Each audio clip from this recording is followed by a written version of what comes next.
Hello बच्चों, good morning. कैसे हो आप लोग? चलो, उम्मीद है बढ़िया हो गए।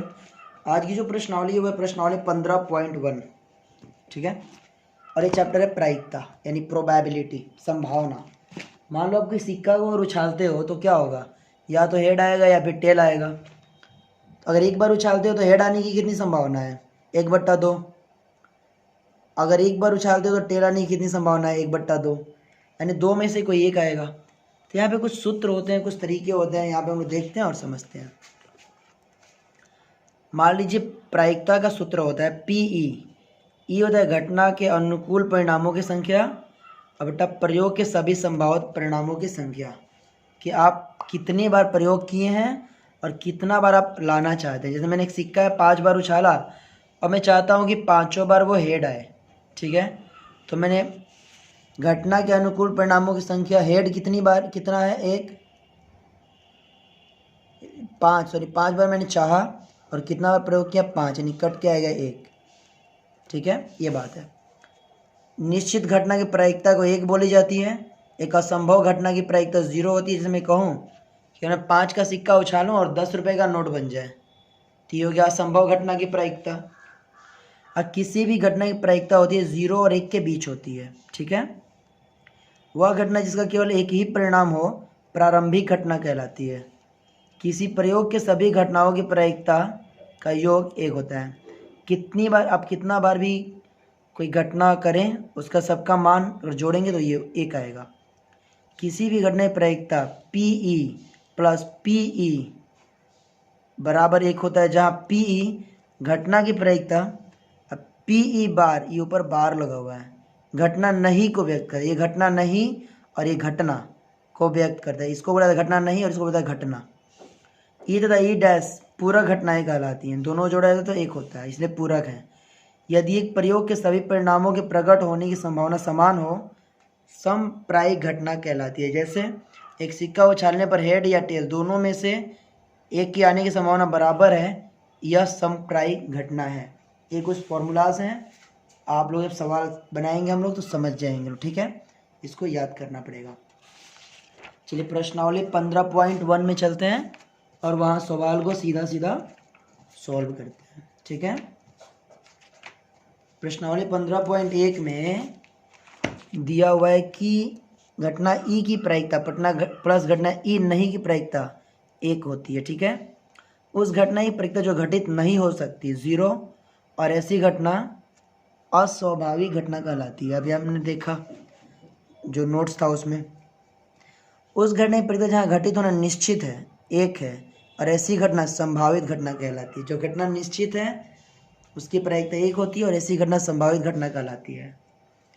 किसी प्रयोग की सभी प्रारंभिक घटनाओं की प्रायिकता का योग 1 होता है, ठीक है। किसी घटना की प्रायिकता 0 से बड़ी या उसके बराबर होती है तथा 1 से छोटी या उसके बराबर होती है। ये बात यहाँ भराएगा। क्वेश्चन नंबर 2 कह रहा है एक ड्राइवर कार चलाने का प्रयत्न करता है। कार चलना प्रारंभ होती है या कार चलना प्रारंभ नहीं होती है? यह एक सांप्रदायिक घटना है? नहीं है, क्योंकि ज़्यादातर समय कार चलने लगती है, अतः दोनों घटना बराबर नहीं है, ठीक है। दूसरा कह रहा है कि एक खिलाड़ी बास्केटबॉल को बास्केट में डालने का प्रयत्न करता है, वो बास्केट में बॉल को डाल पाती है या नहीं डाल पाती है? तो इसका होगा कि चूँकि ज़्यादातर समय वो डाल पाता है या नहीं भी डाल पाता है, तो दोनों घटना होने की प्रायिकता बराबर नहीं है, अतः यह सांप्रदायिक घटना नहीं है। हमें क्वेश्चन नंबर 2 में बताना था कि घटना सांप्रदायिक है या नहीं है। क्वेश्चन 3 है एक सत्य असत्य प्रश्न का अनुमान लगाया जाता है, उत्तर सही है या गलत होगा? इसका आंसर होगा तुक्का मारने से सवाल का सही होना जितना संभव है उतना ही गलत होने की संभावना है, अतः यह सांप्रदायिक है। यानी जितना सही भी हो सकता है उतना गलत भी हो सकता है। क्वेश्चन 4 कह रहा है एक बच्चे का जन्म होता है, वो लड़का है या लड़की है? ये भी बराबर की संभावना है। जन्म होने पर या तो लड़का होगा या लड़की होगी, दोनों के होने की संभावना बराबर है, तो यह एक सांप्रदायिक घटना है। चलिए क्वेश्चन नंबर 3 देखते हैं। क्वेश्चन नंबर 3 कह रहा है फुटबॉल के खेल को प्रारंभ करते समय यह निर्णय लेने के लिए कौन सी टीम पहले बॉल लेगी, इसके लिए सिक्का उछालना एक न्यायसंगत विधि क्यों है?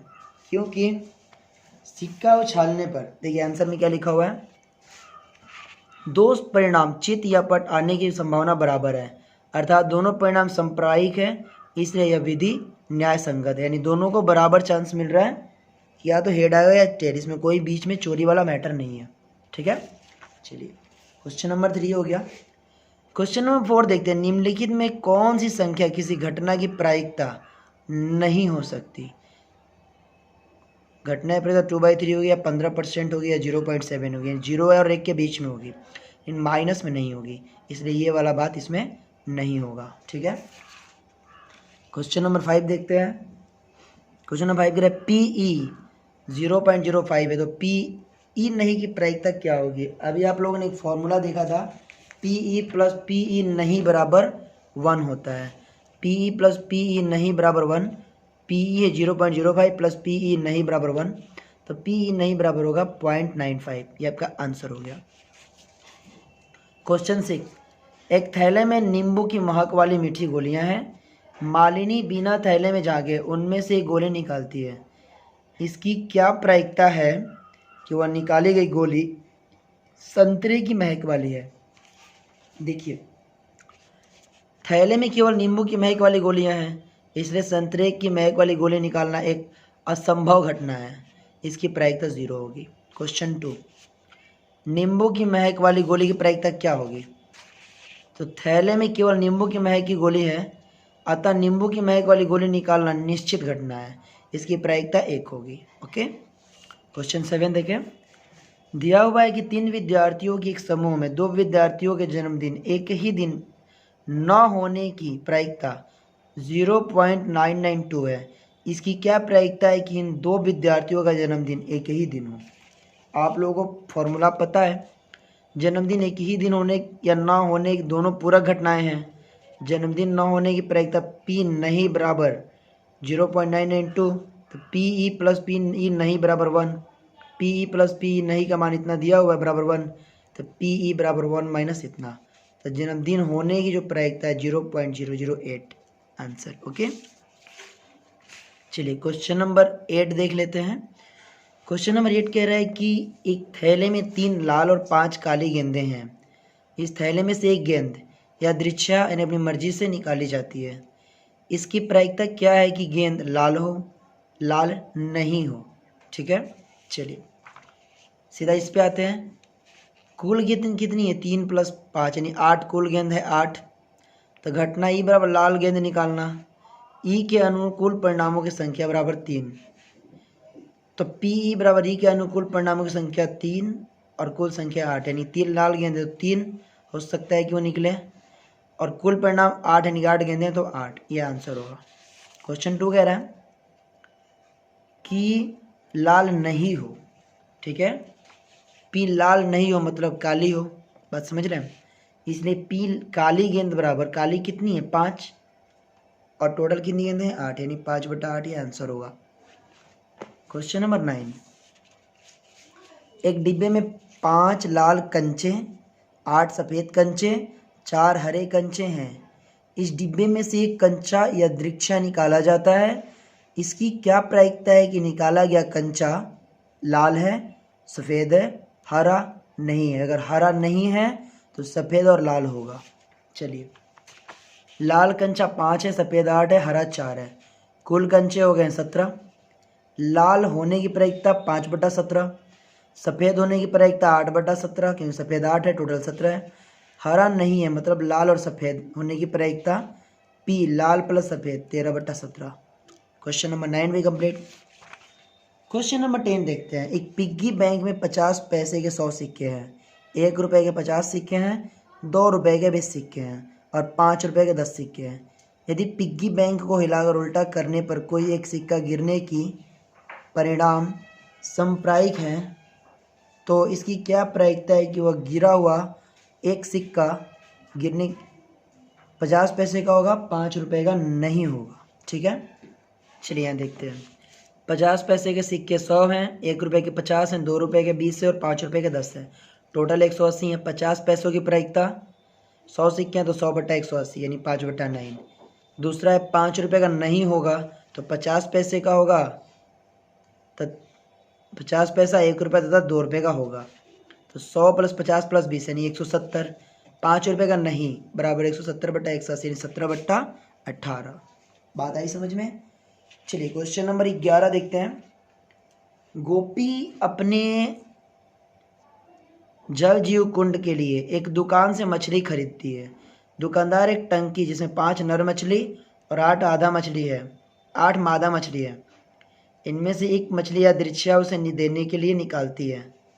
इसकी क्या प्रायिकता है कि निकाली गई मछली नर होगी? अब एक बात बताइए, टोटल कितना है?